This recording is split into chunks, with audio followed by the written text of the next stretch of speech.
پھر کچھ عجیب و غریب واقعات کا ہونا قیامت کے قریب. رسول اللہ صلی اللہ علیہ وسلم نے فرمایا، اس ذات کی قسم جس کے ہاتھ میں میری جان ہے، قیامت اس وقت تک قائم نہ ہوگی جب تک درندے انسانوں سے باتیں نہ کرنے لگیں. جانور انسانوں سے باتیں کریں گے اور انسان سے اس کے کوڑے کا دستہ، کوڑا ہوتا نا ہنٹر، اس کا جو ہینڈل ہے، اور جوتے کا تسمہ باتیں نہ کرنے لگے. اب دیکھیے کہ ایک وقت تھا کہ جس میں جب فون ایجاد ہوا، اب آپ دیکھیے کہ فون جو پہلے تھے جن کے ساتھ تار لگی ہوتی تھی، یا یہ جو آپ کا مائک ہے، اس کی شکل کیسے بن جاتی ہے؟ کوڑے کا دستہ ہی ہے نا ایک طرح سے. اچھا، پھر اس کے بعد آپ دیکھیے کہ اب موبائلز کا دور آ گیا ہے. پھر موبائلز کے بعد اب ایسا دور آ رہا ہے کہ جس میں مختلف جو ضرورت کی چیزیں ہیں انہی کے اندر ہی ایسے سسٹم لگے ہوئے ہیں کہ آپ ان کے پاس بیٹھے ہیں اور ان کے اندر باتیں کر رہے ہیں، بجائے اس کے کہ الگ سے فون نام کی چیز ہو، مثلا پین کے اندر، مثلا کیلکولیٹر کے اندر. اب آپ دیکھیے کہ کمپیوٹر اور فون کو تو اکٹھا کر ہی دیا گیا، اسی طرح اور بھی بہت سی چیزوں کو مرج کر دیا جائے گا. ہیڈ فونز جو لگاتے ہیں آپ، بالکل لٹرلی بھی ایسا ہو سکتا ہے کہ وہ بولیں. پھر اور اس کی ران اسے بتائے گی، وَيُخْبِرُهُ فَخِذُهُ بِمَا أَحْدَثَ أَهْلُهُ بَعْدَهُ، کہ اس کے پیچھے اس کے اہل خانہ نے کیا کیا کیا. آپ کو معلوم ہے کہ اب بعض قیدیوں کے اندر وہ چپ ڈال دی جاتی ہے جس سے وہ سارا ان کا ڈیٹا بھی پتہ چلتا ہے، اور اگر وہ کہیں پر بھی ہوں تو آپ ان کو ٹریس کر سکتے ہیں. یعنی ان کو چھوڑنے کے بعد بھی.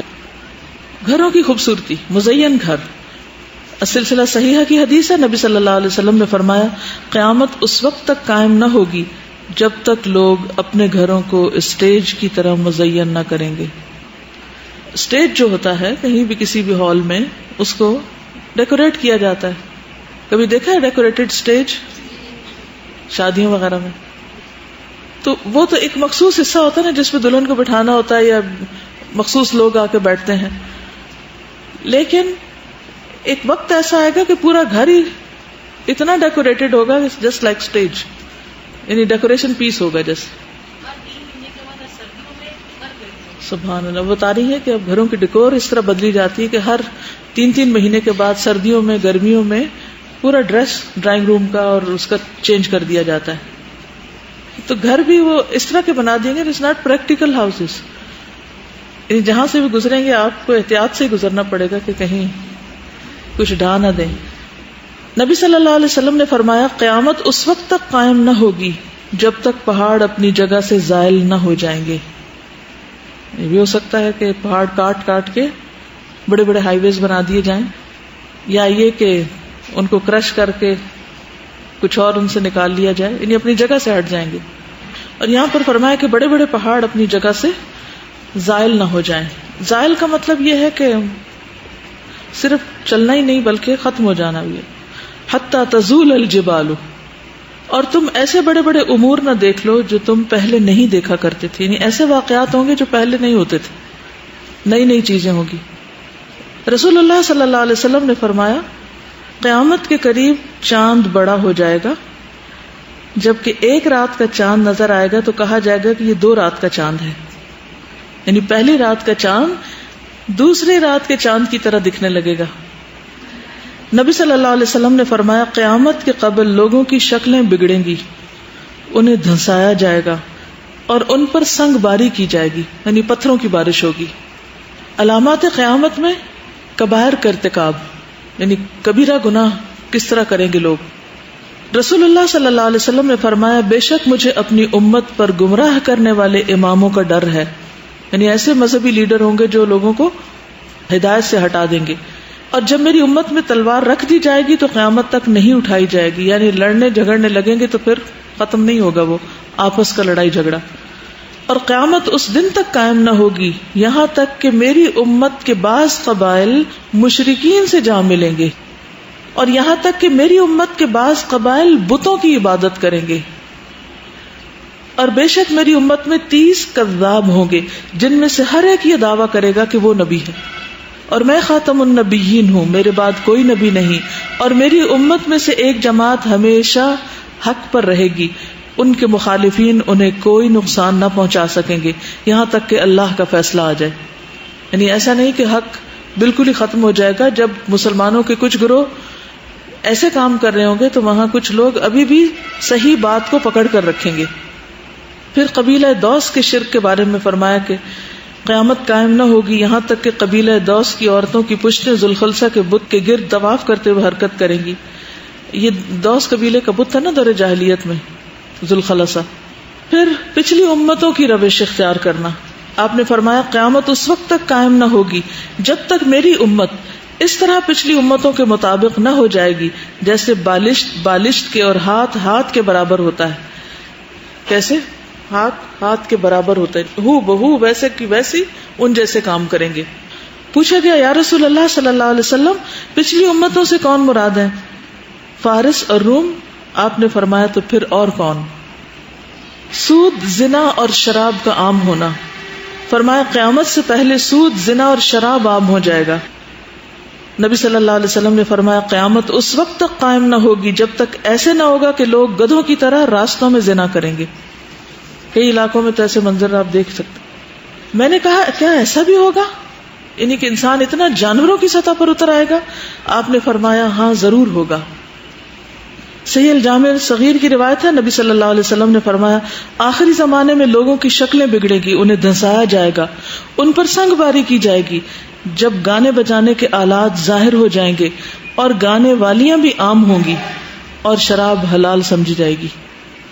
یعنی گانے کا ٹرینڈ بہت زیادہ ہو جائے گا اور گانے والیاں بہت کثرت سے پیدا ہو جائیں گی. لوگوں میں تبدیلیاں رونما ہو جائیں گی، نیک لوگ چلے جائیں گے، برے لوگ باقی رہ جائیں گے. فرمایا قیامت اس وقت تک قائم نہ ہوگی جب تک اللہ اہل زمین میں اپنی فوج نہ بنا لے. اس کے بعد زمین میں گھٹیا لوگ رہ جائیں گے جو نیکی کو نیکی اور گناہ کو گناہ نہیں سمجھیں گے. یہ کتنی بڑی بات ہے کہ جو گھٹیا لوگ کون ہوں گے؟ جو نیکی کو نیکی نہ سمجھے اور گناہ کو گناہ نہ سمجھے. یعنی نیکی اور برائی کی تمیز ہی مٹ جائے گی. ابھی آپ کہہ رہے ہیں نا کہ بعض لوگ پڑھ بھی لیتے ہیں حدیث، جان بھی لیتے ہیں، اور پھر اس کے باوجود ان کو سمجھ نہیں آتی کہ وہ غلط کر رہے ہیں. اگر سمجھ آ جائے کہ غلط کر رہے ہیں تو پھر تو وہ نہ کریں ایسے. ربیفہ بن ثابت بیان کرتے ہیں کہ خشک اور تر کھجوریں رسول اللہ صلی اللہ علیہ وسلم اور صحابہ کے سامنے پیش کی گئیں، خشک اور تر ملی جلی. آپ نے کھائیں، یعنی لوگوں نے کھائیں، اور گٹلیاں اور وہ چیزیں باقی رہ گئی جو بیکار تھیں. اگر آپ نے دیکھا ہوگا کہ بہت ساری کھجوریں رکھی اور بہت سارے لوگ بیٹھ کے کھا رہے ہیں تو جب وہ ختم ہوتی ہیں تو صرف کیا بچتا ہے؟ خراب کھجوریں اور گٹلیاں. رسول اللہ صلی اللہ علیہ وسلم نے فرمایا کیا تم جانتے ہو کہ یہ کیا ہے؟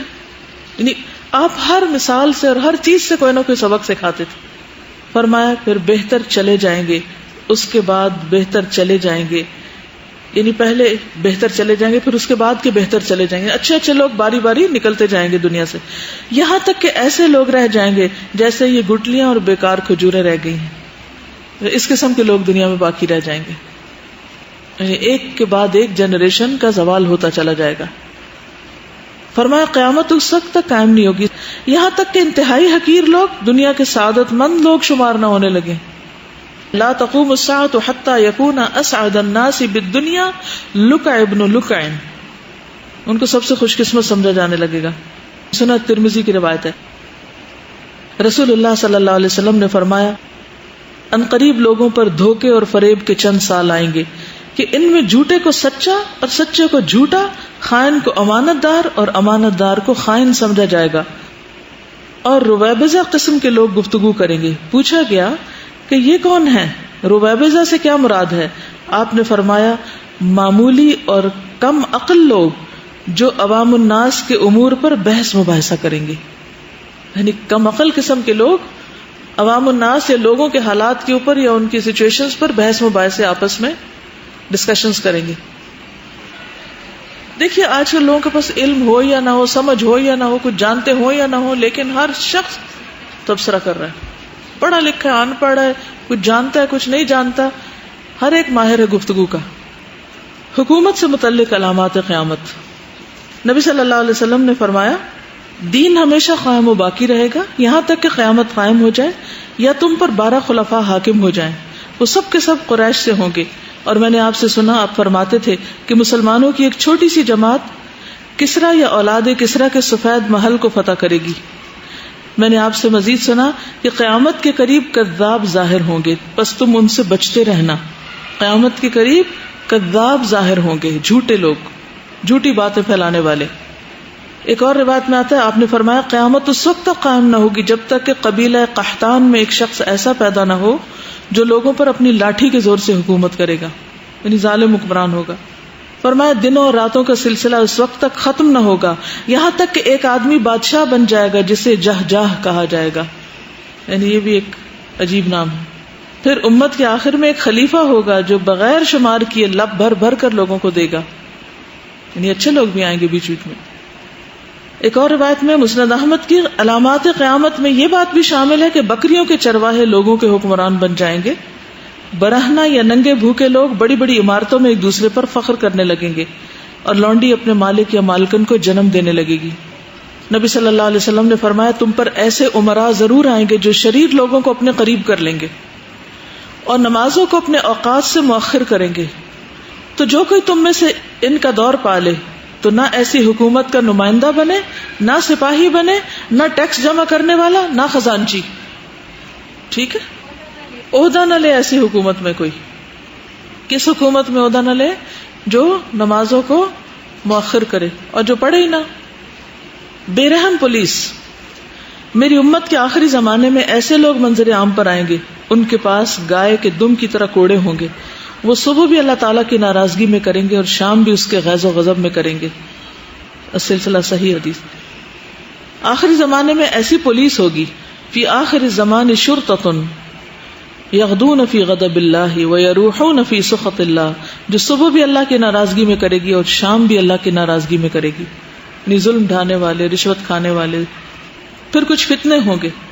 نبی صلی اللہ علیہ وسلم نے فرمایا دنیا میں مصیبت اور آزمائش کے علاوہ کچھ باقی نہیں رہا. اور یہ ایک حقیقت ہے، ہر شخص کے اوپر کسی نہ کسی طرح کوئی نہ کوئی امتحان ہے. نبی صلی اللہ علیہ وسلم نے فرمایا بے شک تمہاری اس امت کی عافیت ابتدائی حصہ میں ہے، اس کا آخر ایسی مصیبتوں اور امور میں مبتلا ہوگا جسے تم ناپسند کرتے ہو. ایسا فتنہ آئے گا کہ مومن کہے گا یہ میری ہلاکت ہے، پھر وہ ختم ہو جائے گا تو دوسرا ظاہر ہوگا. مومن کہے گا یہی میری ہلاکت کا ذریعہ ہوگا. جس کو یہ بات پسند ہو کہ اسے جہنم سے دور رکھا جائے اور جنت میں داخل کیا جائے تو چاہیے کہ اس کی موت اس حال میں آئے کہ وہ اللہ اور یوم آخرت پر ایمان رکھتا ہو، یعنی ان فتنوں میں نہ پڑے، ان سے بچنے کی کوشش کرے اور اپنے ایمان کی سلامتی کی فکر کرے. حذیفہ بن یمان کہتے کہ رسول اللہ صلی اللہ علیہ وسلم ایک مجلس میں تھے جس میں بھی موجود تھا. تو رسول اللہ صلی اللہ علیہ وسلم نے فتنوں کو شمار کرتے ہوئے فرمایا ان میں 3 ایسے ہیں جو کسی بھی چیز کو نہ چھوڑیں گے. ان میں سے کچھ فتنے گرمی کی ہواؤں کی طرح ہوں گے، ان میں سے بعض چھوٹے اور بعض بڑے ہوں گے، یعنی ہر شخص کسی نہ کسی طرح متاثر ہوگا. اور بعض میں تو آپ نے یہ بھی فرمایا کہ ایسے وقت لوگوں کے لیے بہتر ہوگا کہ وہ اپنی بکریاں لے کے کسی وادی یا کسی پہاڑ پہ جا کے پناہ لیں اور فتنوں سے الگ ہو جائیں. نبی صلی اللہ علیہ وسلم نے فرمایا جبکہ ہم فرش یا چٹائی پہ بیٹھے ہوئے تھے بے شک ان قریب فتنہ ہوگا. صحابہ نے کہا اللہ کے رسول صلی اللہ علیہ وسلم اس میں ہمیں کیا کرنا چاہیے؟ آپ نے اپنا ہاتھ چٹائی کی طرف لمبا کیا اور اس کو پکڑ لیا اور فرمایا اس طرح کرنا.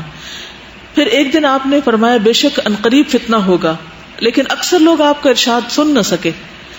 تو معاذ بن جبل نے کہا لوگوں تم سن نہیں رہے کہ رسول اللہ صلی اللہ علیہ وسلم کیا فرما رہے ہیں؟ انہوں نے کہا کیا فرمایا؟ آپ نے فرمایا بے شک ان قریب فتنہ ہوگا. انہوں نے کہا اللہ کے رسول صلی اللہ علیہ وسلم ہمارے لیے کیا حکم ہے، ہم اس وقت کیا کریں؟ آپ نے فرمایا اپنے پہلے معاملے کی طرف لوٹ آنا. اس کا کیا مطلب ہے پہلے معاملے کی طرف آ جانا؟ ایک قرآن و سنت کو مضبوط پکڑ لینا. پھر ایک جگہ پر قبیلہ مضر کی طرف سے فتنے کی خبر دی آپ نے. پھر اچانک موت کی بات کی، سڈن ڈیتھ. نبی صلی اللہ علیہ وسلم نے فرمایا قیامت کی نشانیوں میں سے یہ بھی ہے کہ چاند موٹا اور بڑا سامنے نظر آنے لگے گا اور کہا جائے گا کہ یہ تو 2 دن کا چاند ہے. اور یہ کہ مسجدوں کو گزرگاہ بنا لیا جائے گا اور اچانک موت ظاہر ہوگی، موت الفجأہ. پھر بیماریاں اور مشقتیں. رسول اللہ صلی اللہ علیہ وسلم نے فرمایا میری امت پر ایسا زمانہ آئے گا کہ وہ دجال کی تمنا کرنے لگیں گے، یعنی قیامت آ جائے. میں نے کہا اللہ کے رسول صلی اللہ علیہ وسلم میرے ماں باپ آپ پہ قربان، ایسا کیوں ہوگا؟ آپ نے فرمایا تکلیفوں اور مشقتوں کی وجہ سے. لوگ کیا چاہیں گے بس اب اس دنیا کا خاتمہ ہی ہو جائے تو بہتر ہے. کذابوں کی کثرت ہو جائے گی. 30 جھوٹے دجال ہوں گے، یعنی کذاب. پھر قتل عام ہو جائے گا، پیچھے بھی حدیث گزر چکی. پھر اپنوں کو قتل کیا جائے گا. نبی صلی اللہ علیہ وسلم نے فرمایا قیامت اس وقت تک قائم نہ ہوگی جب تک آدمی اپنے پڑوسی، اپنے بھائی اور باپ کو قتل نہ کرے گا، یعنی رشتوں کا بھی احترام ختم ہو جائے گا. پھر کچھ جغرافیائی تبدیلیاں ہوگی، یعنی زمین کا جغرافیہ بدل جائے گا. عرب میں دریاؤں اور نہروں کا آنا، فرمایا قیامت اس دن تک قائم نہ ہوگی جب تک سرزمین عرب دریاؤں اور نہروں سے لبریز نہ ہو جائے، یعنی تھوڑی بہت بھی نہیں، بہت زیادہ ہو جائیں گی. مدینہ کا ویران ہو جانا، رسول اللہ صلی اللہ علیہ وسلم نے فرمایا لوگوں پر ایسا زمانہ آئے گا آدمی اپنے چچا زاد بھائیوں اور رشتہ داروں کو بلا کر کہیں گے کہ جس جگہ آسانی اور سہولت ہو اس جگہ کوچ کر چلو، امیگریشن کر لو، اور مدینہ ان کے لیے بہتر ہے، کاش کہ وہ لوگ جان لیں. اس ذات کی قسم جس کے ہاتھ میں میری جان ہے، جو بھی مدینہ سے اعراض کرتے ہوئے نکلے گا منہ موڑ کے، مدینہ چھوڑ کے کہیں اور جائے گا، تو اللہ اس شخص کی جگہ اسے آباد کرے گا جو اس سے بہتر ہوگا، یعنی ان کی جگہ اس سے بہتر لوگ لے لیں گے.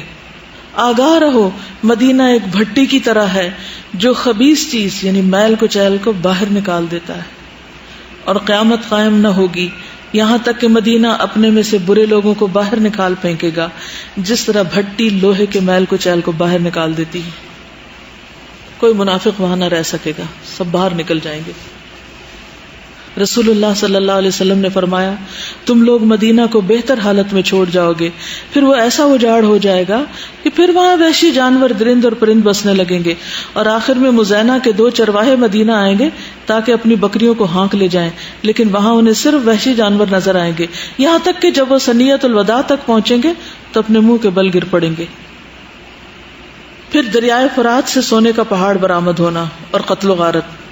فرمایا ان قریب دریائے فرات سے سونے کا ایک پہاڑ برآمد ہوگا، جب لوگ اس کے بارے میں سنیں گے تو اس کی طرف روانہ ہو جائیں گے، بس جو لوگ اس کے پاس ہوں گے وہ کہیں گے کہ اگر ہم نے لوگوں کو چھوڑ دیا تو وہ سارے کا سارا لے جائیں گے.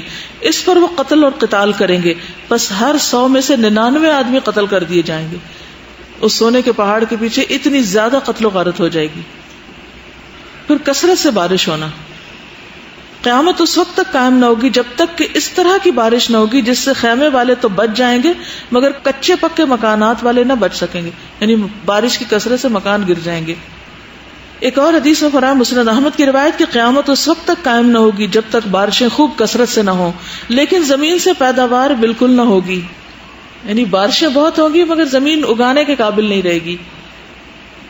اور آپ نے دیکھا کہ جب بے موسمی بارشیں ہوتی ہیں نا تو تب بھی چیزیں نہیں اگتی، فصلیں تیار نہیں ہوتی.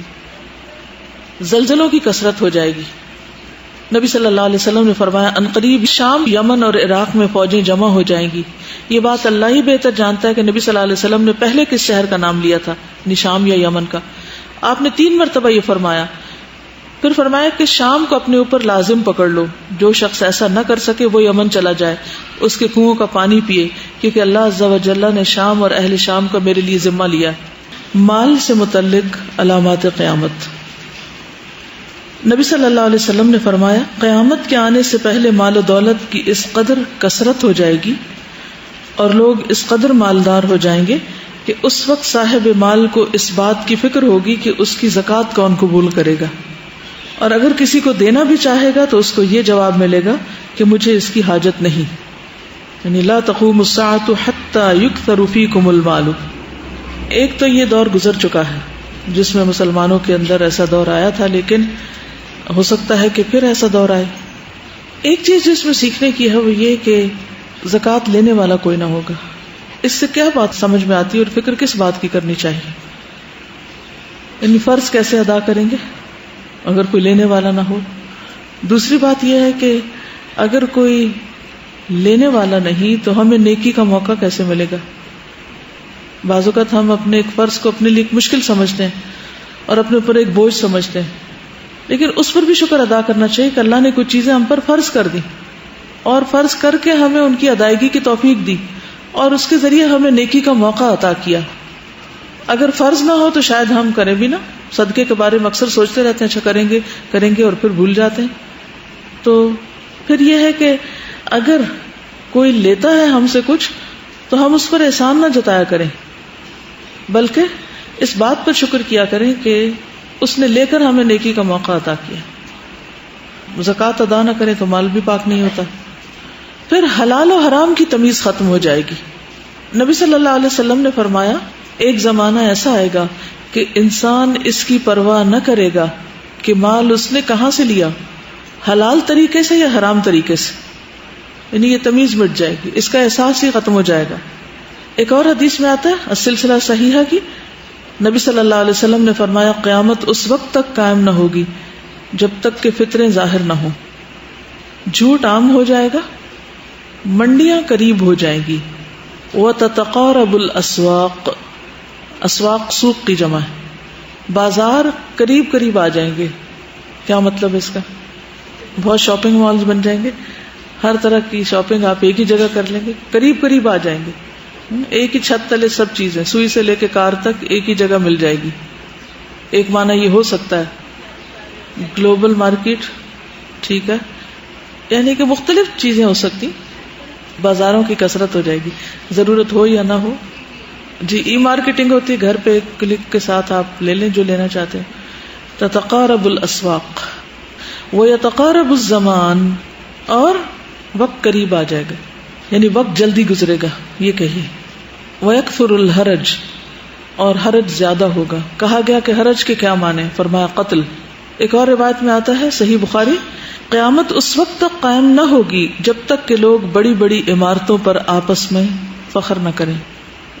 ہائی رائزز پر فخر کریں گے کہ کس کی عمارت کتنی زیادہ لمبی ہے. ایک تو یہ کہ ایک علاقے کے لوگ، اور ایک یہ کہ پھر دنیا بھر ایک دوسرے سے مقابلہ کرنے لگے کہ کس ملک کا ٹاور کتنے فٹ ہے، اور پھر اس کو پیچھے چھوڑنے کے لیے ایک اور ملک مقابلے میں آ جائے، پھر اس کے لیے ایک اور آ جائے. اللہ عالم.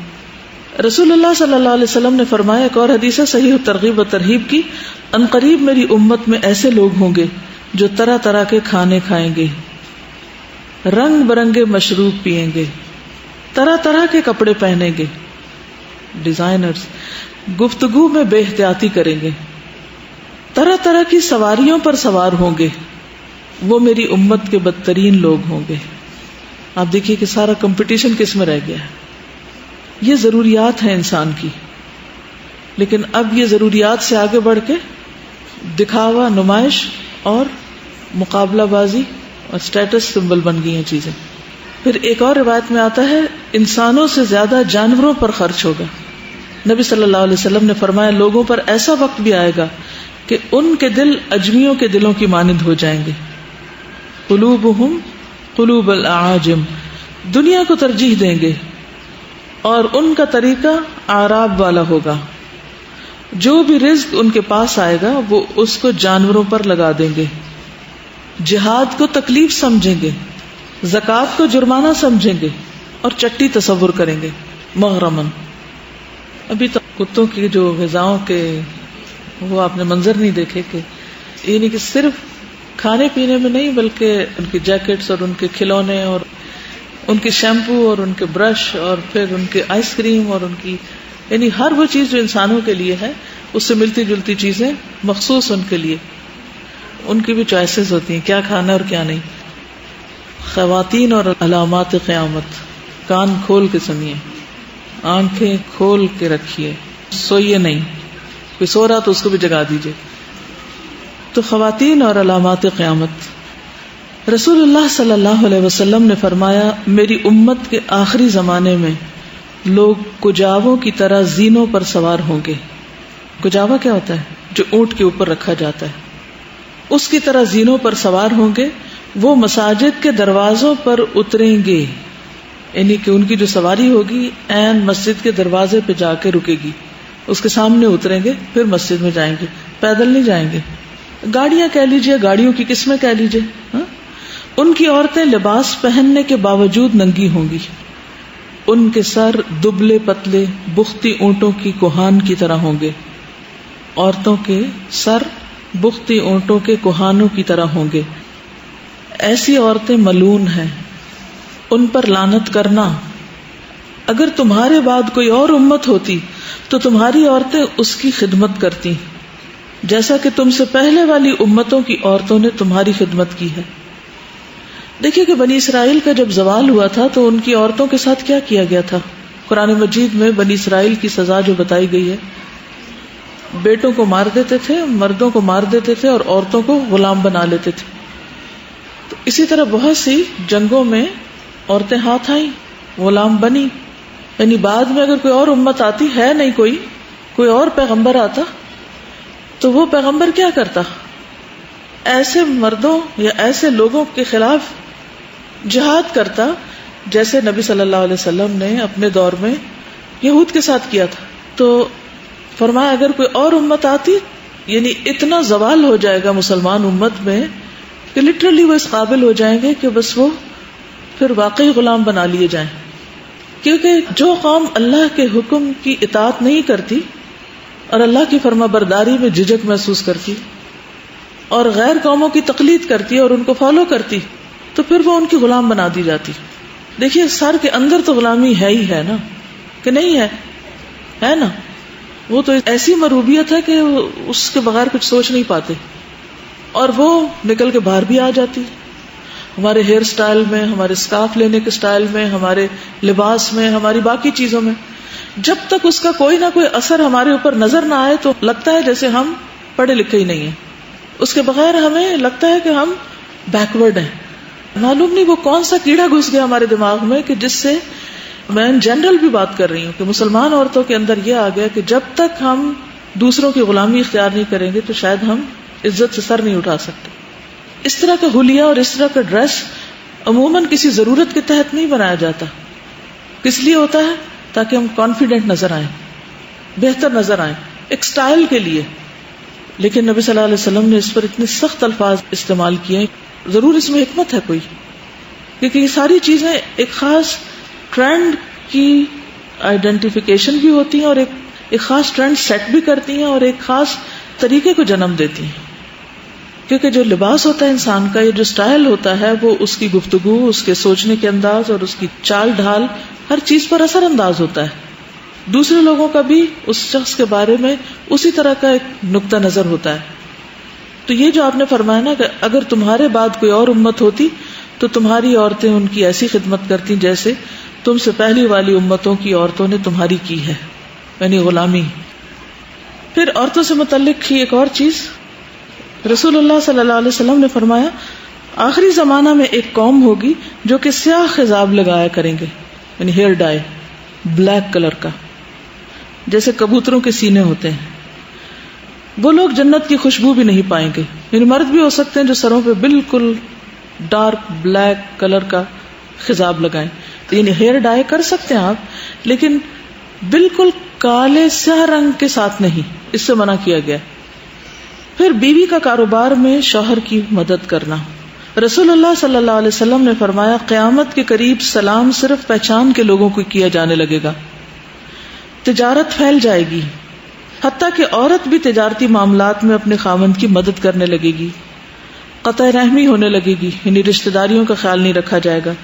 جھوٹی گواہی دی جانے لگے گی، سچی گواہی کو چھپا دیا جائے گا، اور قلم کا چرچا ہوگا.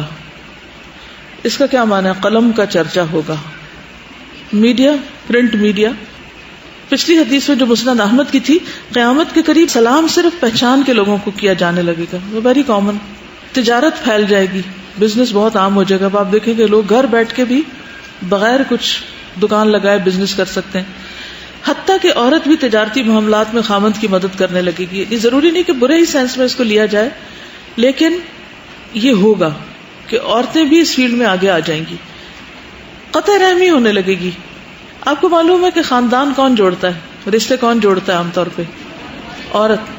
اور اگر عورت اتنی مصروف ہے اپنے بزنس میں کہ اس کو رشتہ داروں کی خبر لینے کا وقت ہی نہیں، کسی کو پوچھنے کا، تو اس سینس میں پھر وہ غلط ہو جائے گا.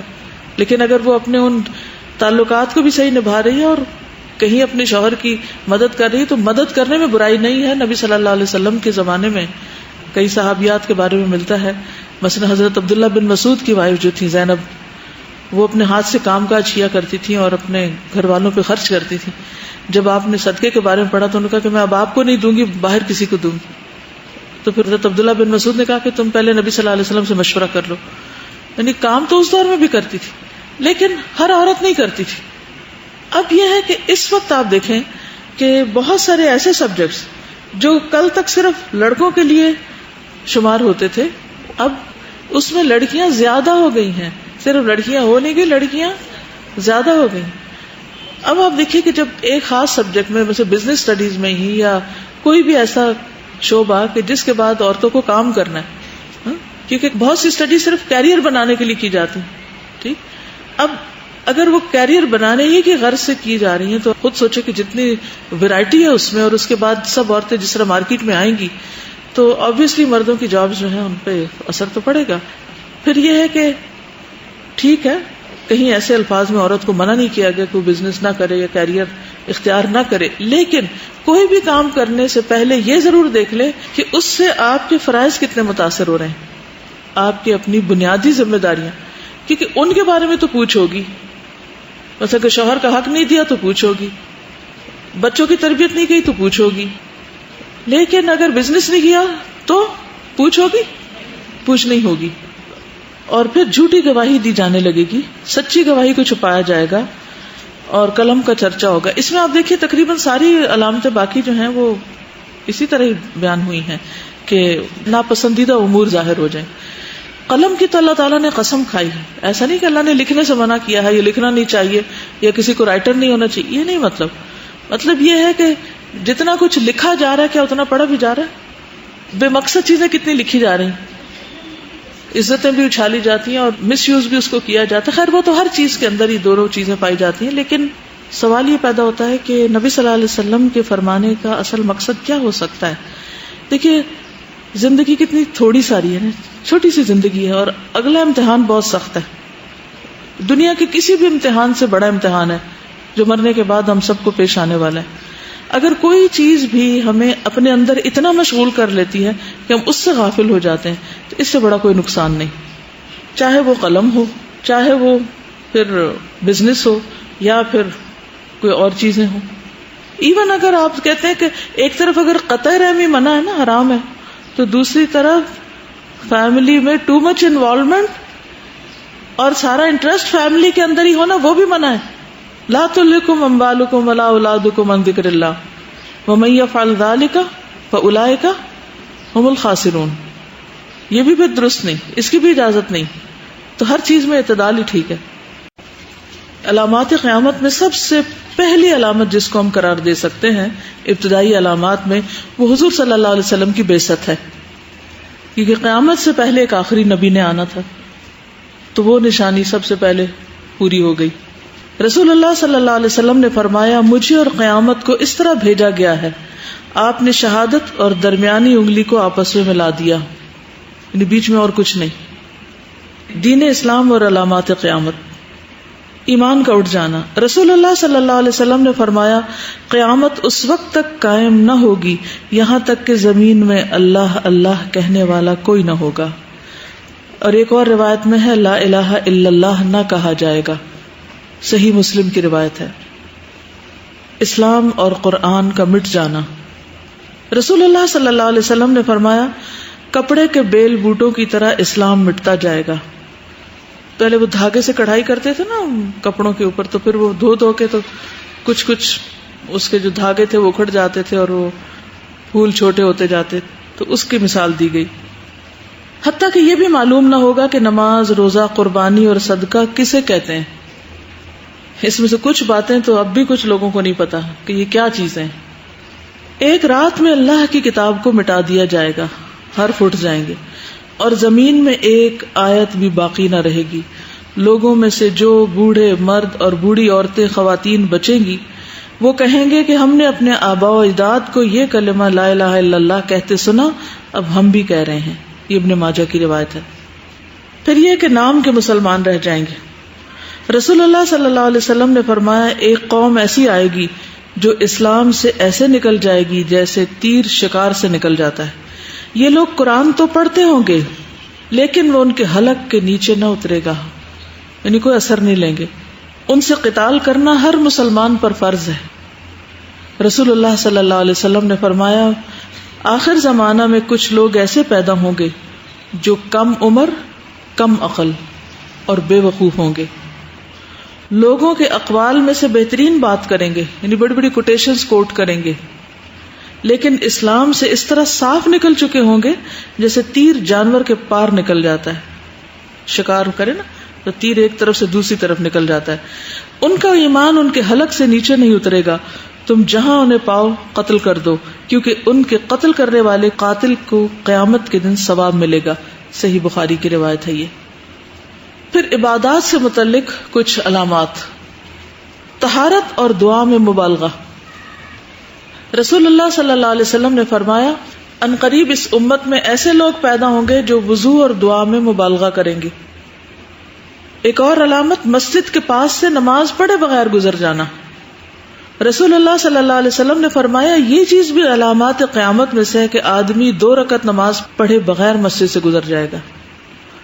یعنی مسجد کا حق کیا ہے کہ وہاں جائیں تو تحیت المسجد پڑھیں، لیکن وہ اس کے بغیر ہی نکل جائیں گے، سیر سپاٹا کیا اور گئے۔ نمازوں کو لیٹ کرنا۔ ابو ذر رضی اللہ عنہ فرماتے ہیں، رسول اللہ صلی اللہ علیہ وسلم نے مجھے فرمایا، اے ابو ذر، ان قریب میرے بعد ایسے حکمران ہوں گے جو نماز کو فوت کر دیں گے، اتنا دیر سے پڑھیں گے کہ ٹائم نکل جائے گا۔ تو تم نماز کو اپنے وقت پر پڑھنا۔ تو اگر تو نے نماز کو اپنے وقت پر پڑھ لیا تو وہ نماز جو حاکم کے ساتھ پڑھی جائے گی تیرے لیے نفل ہوگی، ورنہ تو نے تو اپنی نماز پوری کر ہی لی، یعنی اپنی نماز کی فکر کرنا۔ صحیح مسلم کی روایت ہے۔ یاجوج ماجوج کے آنے کے بعد قیامت کے قریب حج بند ہو جانا۔ نبی صلی اللہ علیہ وسلم نے فرمایا، اس وقت تک قیامت قائم نہ ہوگی جب تک بیت اللہ کا حج چھوڑ نہ دیا جائے گا۔ نبی صلی اللہ علیہ وسلم نے فرمایا، بیت اللہ کا حج اور عمرہ یاجوج اور ماجوج کے نکلنے کے بعد بھی ہوتا رہے گا، ٹھیک ہے، لیکن جب بالکل قریب آ جائے گی قیامت تو پھر حج بند ہو جائے گا، کیونکہ کعبہ ہی گرا دیں گے لوگ۔ مساجد اور علامات قیامت۔ نبی صلی اللہ علیہ وسلم نے فرمایا، قیامت اس وقت تک قائم نہ ہوگی جب تک لوگ مسجدوں پر فخر نہ کریں گے، یعنی مسجد تعمیر کر کے پھر اس پہ فخر کریں گے، ہماری مسجد زیادہ بڑی اور یہ مسجد اس مسجد سے زیادہ اچھی۔ مساجد کو مزین کرنا۔ رسول اللہ صلی اللہ علیہ وسلم نے فرمایا، جب تم لوگ مساجد کو مزین کرو گے، مصاحف یعنی قرآن مجید کے نسخے، ان کو خوبصورت بناؤ گے تو تم پر ہلاکت و بربادی ہوگی، یعنی ساری تمہاری دینی کوشش بس اس پہ آ کے رہ جائے گی، روح نکل جائے گی نا صرف ظاہریت پہ کہ قرآن خوبصورت ہو، گولڈ میں لکھا ہوا ہو، ایسی جلد ہو، ایسا خط ہو، ایسے طریقے کا ہو، اس پہ خوب مینہ کاری ہوگی۔ اور اسی طرح مسجدوں پر بھی بہت مال و دولت صرف کیا جائے گا، لیکن نہ کوئی مسجد جانے والا اور نہ کوئی قرآن پڑھنے والا۔ مساجد میں بھی دنیا کی باتیں ہوگی۔ اور اب آپ کوئی خطبہ سن لیں جا کے ذرا۔ رسول اللہ صلی اللہ علیہ وسلم نے فرمایا، آخری زمانے میں ایسے لوگ ہوں گے جو مسجدوں میں حلقوں کی صورت میں بیٹھیں گے، یعنی گروپس بنا کے، ان کی سب سے بڑی فکر دنیا ہوگی کہ دنیا کے حالات کیا ہیں۔ ایسے لوگوں کے پاس نہ بیٹھنا، اللہ تعالیٰ کو ایسوں کی کوئی ضرورت نہیں۔ یہ سلسلہ صحیحہ کی حدیث ہے۔ فرمایا، آخری زمانے میں ایسے لوگ ہوں گے جو مسجدوں میں دنیاوی گفتگو کریں گے، اللہ کو ایسے لوگوں کی کوئی ضرورت نہ ہوگی۔ طہارت اور دعا میں مبالغہ۔ اب دیکھیے کہ نبی صلی اللہ علیہ وسلم کی جو دعائیں تھیں وہ زیادہ سے زیادہ پہ کتنی لمبی ہوتی تھی، جو اجتماعی دعائیں۔ اور اب آپ دیکھیے کہ اب یہ رواج پیدا ہو گیا ہے کہ لوگ سارا مہینہ تراویح نہیں پڑھنے جاتے، لیکن جس دن دعا ہوتی ہے اس دن بہت لوگ ہوتے ہیں، چلو اچھی بات ہے ابھی دعا میں شامل ہو رہے ہیں، لیکن دعا بھی پھر اس دن بعض اوقات حد سے ہی زیادہ لمبی ہوتی، بعض اوقات 40 منٹس کی دعائیں لمبی ہو رہی ہوتی ہیں۔ تو یہ مبالغہ ہے نا، نبی صلی اللہ علیہ وسلم سے اتنی طویل دعائیں تو نہیں نا منقول، کسی ایک موقع پر آپ نے اتنی زیادہ لمبی دعائیں کی ہوں۔ پھر اسی طرح طہارت میں بھی آپ صلی اللہ علیہ وسلم کتنے پانی سے وضو کر لیتے تھے، اور ہم سب اپنا آپ دیکھیں۔ وہ کہہ رہے ہیں کہ بعض مساجد ایسی کہ خطبہ بہت چھوٹا اور دعا بہت لمبی ہوتی۔ نبی صلی اللہ علیہ وسلم نے فرمایا، کعبہ کو حبشہ کا چھوٹی چھوٹی پنڈلیوں والا شخص گرا دے گا۔ نبی صلی اللہ علیہ وسلم نے فرمایا، گویا میری نظروں کے سامنے وہ پتلی ٹانگوں والا سیاہ آدمی ہے جو کعبہ کے ایک ایک پتھر کو اکھاڑ پھینکے گا۔ نبی صلی اللہ علیہ وسلم نے فرمایا، بیت اللہ سے فائدہ حاصل کر لو، اس کو 2 مرتبہ گرا دیا جائے گا اور تیسری بار اٹھا لیا جائے گا۔ علم کا اٹھ جانا، قیامت اس وقت تک نہ آئے گی جب تک علم دین نہ اٹھ جائے گا، بخاری کی روایت ہے یہ۔ زیاد بن لبید کہتے ہیں ایک مرتبہ نبی صلی اللہ علیہ وسلم نے کسی چیز کا تذکرہ کیا اور فرمایا کہ یہ علم ضائع ہونے کے وقت ہوگا. ہم نے عرض کیا یا رسول اللہ صلی اللہ علیہ وسلم، ہم خود قرآن پڑھتے ہیں، اپنے بچوں کو پڑھاتے ہیں، پھر وہ اپنے بچوں کو پڑھاتے ہیں، یہ سلسلہ قیامت تک یوں ہی چلتا رہے گا، تو علم کیسے ضائع ہو جائے گا؟ فرمایا ابن ام لبید، تمہاری ماں تجھے گم کرے، میں تو سمجھتا تھا کہ تم مدینہ کے بہت سمجھدار آدمی ہو، کیا یہ یہود و نصارہ تورات اور انجیل نہیں پڑھتے؟ دراصل یہ لوگ اس میں موجود تعلیمات سے معمولی سا بھی فائدہ نہیں اٹھاتے، بڑے بڑے عالم ہیں لیکن عمل کچھ بھی نہیں. قیامت کے قریب خطباء زیادہ اور علماء کم ہو جائیں گے، اسپیکر زیادہ ہو جائیں گے اور عالم اسکالرز کم ہو جائیں گے. رسول اللہ صلی اللہ علیہ وسلم نے فرمایا آج تمہارے زمانے میں علماء زیادہ ہیں اور خطباء کم. اگر کسی نے اپنے علم کے 10ویں حصے پر بھی عمل نہ کیا تو وہ گمراہ ہو جائے گا، اور بعد میں ایسا زمانہ بھی آئے گا کہ اس میں خطباء زیادہ ہوں گے اور علماء کم. اگر اس زمانے میں کسی نے اپنے علم کے 10ویں حصے پر بھی عمل کر لیا تو وہ نجات پا جائے گا. یعنی اتنی قلت ہو جائے گی عمل کی کہ اگر 10ویں حصے پر بھی عمل کر لیا تو اس سے بھی کچھ خیر و بھلائی نکل آئے گی. پھر جھوٹی حدیثوں کی اشاعت ہوگی. رسول اللہ صلی اللہ علیہ وسلم نے فرمایا آخر زمانے میں جھوٹے دجال لوگ ہوں گے، تمہارے پاس ایسی حدیثیں لائیں گے جن کو نہ تم نے نہ تمہارے آباء و اجداد نے، یعنی پہلے لوگوں نے بھی، یعنی صحابہ وغیرہ سے اس کا کوئی تعلق نہیں ہوگا. تم ایسے لوگوں سے بچ کر رہنا، کہیں وہ تمہیں گمراہ اور فتنے میں مبتلا نہ کر دے. پھر قرآن کو گا گا کے پڑھنا. رسول اللہ صلی اللہ علیہ وسلم نے فرمایا 6 چیزوں سے پہلے عمل کر لو: بے وقوفوں کی حکومت، پولیس والوں کی کثرت، قطع رحمی، فیصلوں کی خرید و فروخت، یعنی ججز کو رشوت دے کے جو مرضی فیصلہ کرا لو، قتل کو معمولی سمجھنا، اور نوجوان لڑکے آئیں گے جو قرآن کو گا گا کے پڑھیں گے. وہ ایسے آدمی کو امام بنائیں گے جو نہ فقیہ ہوگا نہ عالم، وجہ صرف یہ ہوگی کہ وہ انہیں گا گا کر قرآن سنائے گا، یعنی راگ لگائیں گے قرآن پڑھنے میں. اور پھر لوگ ظاہر ہے کہ گانا پسند کرتے ہیں اور گانا سننا بھی پسند کرتے ہیں، تو اگر دین کے نام پر انہیں کوئی ایسا مل جائے تو وہ اور زیادہ ان کے نفس کو مزہ دے گا. یعنی دین کا جو مزاج ہے یا روح ہے یا ٹرینڈ ہے وہی تبدیل ہو جائے گا.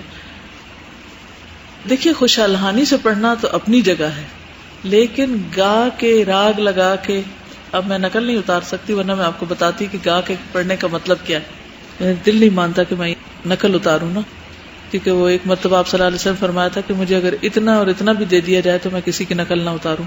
جسے راگ نہیں لگاتے، جیسے گانوں کے یا نظموں کے یا نغموں کے، اس طریقے پر جھوم جھوم کے پڑھنا، اور جہاں لمبا نہیں کرنا وہاں لمبا کرنا، اور یعنی کہ اس میں قاعدے قوانین کی کوئی روح رعایت نہیں ہوتی، اس میں صرف گائیکی کے اوپر نظر ہوتی ہے. ٹھیک. اور پھر جب وہ اردو پڑھتے ہیں تو اس کو بھی گا کے پڑھتے ہیں، یعنی صرف قرآن نہیں، اس کا ترجمہ بھی گا کے پڑھا جاتا ہے.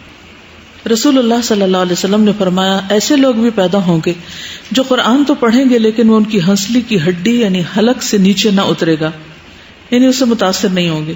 جب ان کی ایک لہر اٹھے گی، یعنی ایسے لوگوں کا ایک گروپ اٹھے گا، نمودار ہوگا، تو اسے روک دیا جائے گا. یہ سلسلہ جاری رہے گا حتیٰ کہ ان لوگوں کے بڑے لشکروں میں دجال ظاہر ہوگا.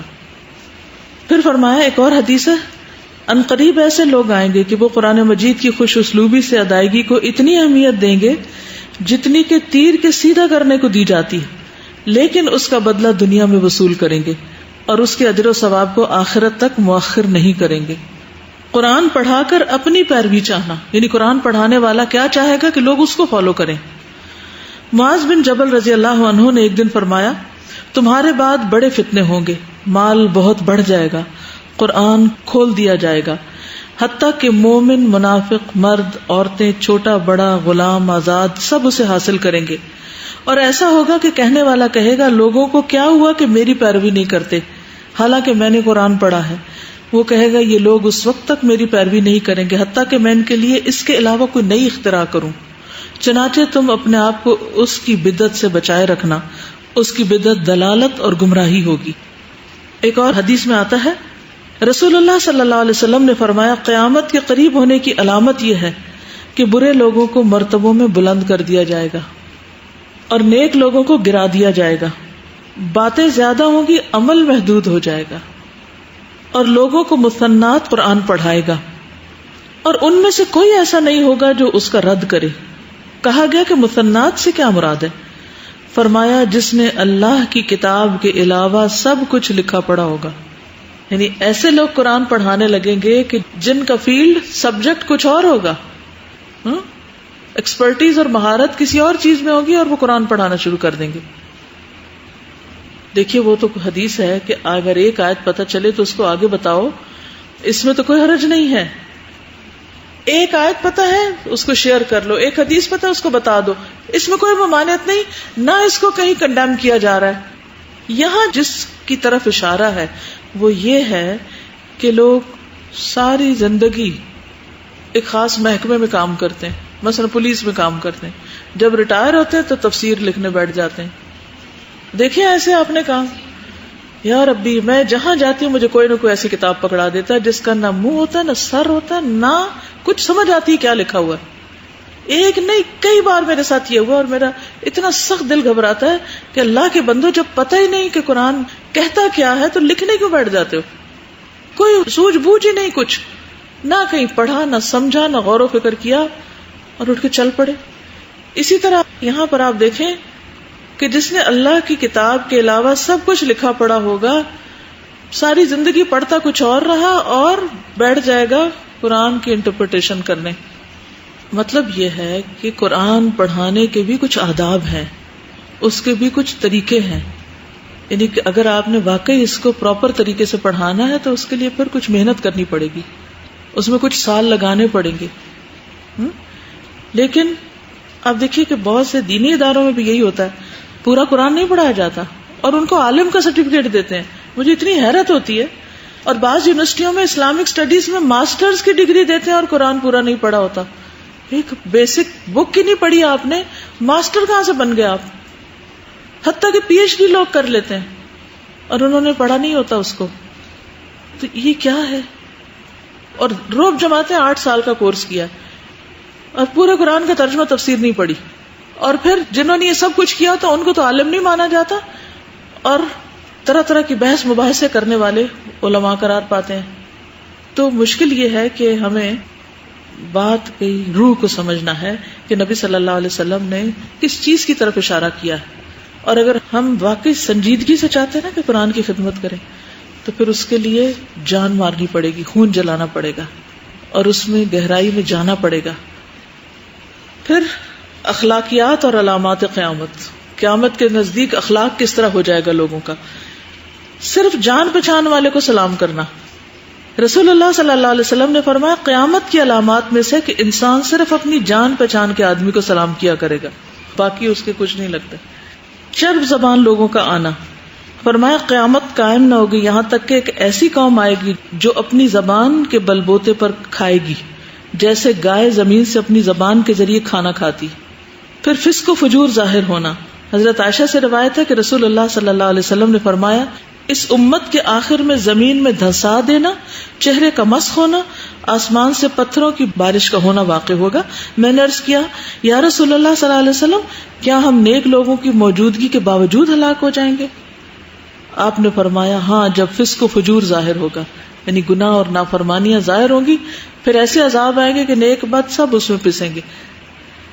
رسول اللہ صلی اللہ علیہ وسلم نے فرمایا قیامت اس وقت تک قائم نہ ہوگی جب تک ہر طرف بے حیائی عام نہ ہو جائے، قطع رحمی اور برا پڑوس عام نہ ہو جائے، یعنی برے نیبرز، اور جب تک خائن کو امین اور امین کو خائن نہ سمجھا جانے لگے۔ پھر لونڈی اپنا آقا جنے گی، فرمایا جب ننگے پاؤں ننگے جسم والے لوگ لوگوں کے سردار بن جائیں گے تو یہ قیامت کی نشانی ہے۔ اب یہ ہے کہ یہ سب کچھ تو ہوگا، ہمیں کیا کرنا چاہیے؟ یہ چیزیں تو آپ نے بتا دی نا، یعنی کہ آپ رحمت للعالمین تھے، اور اس رحمت کا ایک حصہ کیا ہے کہ آپ نے صرف اپنے دور کے لوگوں کی رہنمائی نہیں کی، یہ ساری باتیں بتا کے بعد والوں کی بھی رہنمائی کر دی اور خبردار کر دیا، بشیر و نذیرہ تھے۔ یہ سب ہوگا۔ جب کوئی بھی چیز ظاہر ہو تو کرنا کیا چاہیے؟ ہمیں کیا کرنا چاہیے؟ یعنی یہ چیزیں ہم نے پڑھ لی، ہمیں سمجھ آ گئی، پھر ہم آس پاس دیکھتے ہیں، پھر کہیں سے کچھ سنتے ہیں، اس کے بعد ہمارا طرز عمل کیا ہونا چاہیے؟ اس کا حصہ نہ بنے، فتنوں سے الگ رہیں اور قرآن و سنت کو مضبوط پکڑیں، ایمان بچانے کی فکر کریں، اللہ اور یوم آخرت پر جو ایمان ہے اس کی حفاظت کریں. جب فتنے ہوں تو بجائے اس کے کہ ان میں پڑھیں یا ان پہ تبصرے کریں، کیا کرنا چاہیے؟ اصلاح احوال کی فکر کریں، اپنے اعمال کی فکر کریں. پہلی بات تو یہ ہے کہ قیامت کو دور نہیں سمجھنا چاہیے، قیامت کو دور نہ سمجھیں. ہم کہتے ہیں کہ اچھا ابھی تو فلاں نشانی نہیں پوری ہوئی تو ابھی نہیں آتی قیامت. قیامت کسی بھی وقت آ سکتی اور وہ نشانی کسی بھی صورت میں پوری ہو سکتی. ضروری نہیں کہ وہ نشانیاں ہم ہی ساری دیکھیں. پھر آپ دیکھیے کہ جیسے آپ نے فرمایا کہ قرب قیامت پہ ایسے حکمران ہوں گے جو نمازوں کو تاخیر سے پڑھے، تو ہمیں کیا کرنا چاہیے؟ نماز وقت پر پڑھ لینی چاہیے. پھر کذاب ظاہر ہوں گے، جھوٹے لوگ ظاہر ہوں گے، ہمیں کیا کرنا چاہیے؟ ان سے بچ کے رہنا چاہیے، ان کی باتوں میں نہیں آنا چاہیے. پھر جب جھوٹ بہت عام ہو جائے گا تو ہمیں کیا کرنا چاہیے؟ سچ کو تھام لیں، سچ کو لازم پکڑیں. نبی صلی اللہ علیہ وسلم نے فرمایا جب زمانہ قریب آ جائے گا، یتقارب الزمان والی جب نشانی پوری ہوگی تو مسلمان کا خواب جھوٹا نہ ہوگا، اور تم میں سے جو بات میں سچا ہوگا اس کا خواب بھی سچا ہوگا. اگر لوگ اس وقت گھروں کو مزین بہت زیادہ کر رہے ہوں گے تو ہمیں کیا کرنا ہے؟ اس کو صاف ستھرا رکھنا ہے، پریکٹیکل بنانا ہے. یعنی صاف ستھرا ہو، اچھا ہو، لیکن جس مقصد کے لیے گھر ہوتا ہے وہ مقصد اس میں پورا ہو، پریکٹیکل ہو.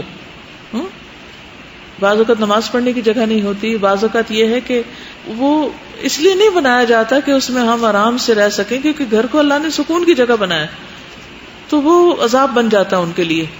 اس کی صفائی ستھرائی، اس کی ڈیکوریشن، اس کی مینٹیننس، اسی کے پیچھے بھاگتے رہتے ہیں. تو ایسا گھر نہیں بنانا چاہیے جو بہت مینٹیننس مانگے، ایسا نہیں بنانا چاہیے کہ جو ہمیں اللہ سے غافل کر دے. ایسا نہیں ہونا چاہیے کہ جو دکھاوے اور نمائش کا ذریعہ ہو، جس میں کسی کے آنے کا مقام نہ ہو. کیونکہ بعض اوقات ایسا ہوتا ہے نا کہ اس طرح کا گھر بنایا جاتا ہے کہ جس میں کوئی آنے والا کمفرٹیبل نہ ہو. اپنی ڈریسنگ کو ٹھیک کرنا ہے، صلہ رحمی کرنی ہے. انہوں نے والدین کی فرما برداری کی بات کی کہ قیامت کے قریب اولاد جو ہے وہ ماں باپ کے سر چڑھ جائے گی، لونڈی اپنے آقا کو جنم دے گی. تو یعنی کہ بچے یا جو ماتحت ہوں گے وہ سر چڑھ جائیں گے ایک طرح سے. اب ایسی چیزیں جب ہیں تو ایسا تو مارکیٹ میں ہو رہا ہوگا، عوام کر رہے ہوں گے، لیکن ایک مومن کا طرز عمل ہر حال میں کیسا ہوتا ہے؟ وہ لوگوں کو دیکھ کے نہیں اپنے طریقے بناتا، وہ کس کے مطابق کرتا ہے؟ سنت کے مطابق. کیونکہ ماں باپ کے ساتھ جو احسان کرنا ہے اس کا کوئی نعم البدل ہے ہی نہیں. کوئی اور طریقہ نہیں ہے کہ جس سے آپ اتنی بڑی نیکی کما سکیں جو والدین کے ساتھ احسان کے ساتھ کما سکتے ہیں. جتنی مارکیٹیں گھر کے قریب ہو گئی، ایکسیسیبل ہو گئی، اتنا زیادہ مارکیٹ کو گھومنے پھرنے کی جگہ بنا لی. ضرورت ہو یا نہ ہو، صرف ونڈو شاپنگ. پھر یہ ہے کہ ممکنہ حد تک اپنے آپ کو فتنوں سے بچانا چاہیے. رسول اللہ صلی اللہ علیہ وسلم نے فرمایا ان قریب ایک فتنہ ہوگا جس میں لیٹا ہوا شخص بیٹھے ہوئے سے بہتر ہوگا، بیٹھا ہوا کھڑے سے بہتر، کھڑا ہوا چلنے والے سے بہتر، اور چلنے والا بہتر ہوگا اس فتنے میں کوشش کرنے والے سے، یعنی جو اس میں پڑا ہوا ہوگا. ابو بکر رضی اللہ عنہ نے فرمایا کہ یا رسول اللہ آپ مجھے کیا حکم دیتے ہیں؟ آپ نے فرمایا جس کے پاس اونٹ ہو اسے چاہیے کہ اپنے گھر والوں سے جا ملے، اور جس کے پاس مویشی ہو تو اپنی بکریوں سے جا ملے، جس کی کوئی کھیتی ہو تو زمین سے جا ملے، یعنی دور چلے جائے، دور کی جگہوں پر. کہا پس جس کے پاس ان میں سے کچھ بھی نہ ہو وہ کیا کرے؟ فرمایا اسے چاہیے کہ اپنی تلوار اٹھائے اور اس کی دھار کو پتھر پر مار کر کند کر دے تاکہ لڑنے کے قابل نہ رہے، پھر جہاں تک ہو سکے فتنے سے بچنے کی کوشش کرے. یہ سنن نبی داؤد کی روایت تھی. ابو سعید خدری سے روایت ہے رسول اللہ صلی اللہ علیہ وسلم نے فرمایا وہ وقت قریب ہے جب مسلمان کا عمدہ مال اس کی بکریاں ہوگی جن کے پیچھے وہ پہاڑوں کی چوٹیوں اور برساتی وادیوں میں اپنے دین کو بچانے کے لیے بھاگ جائے گا.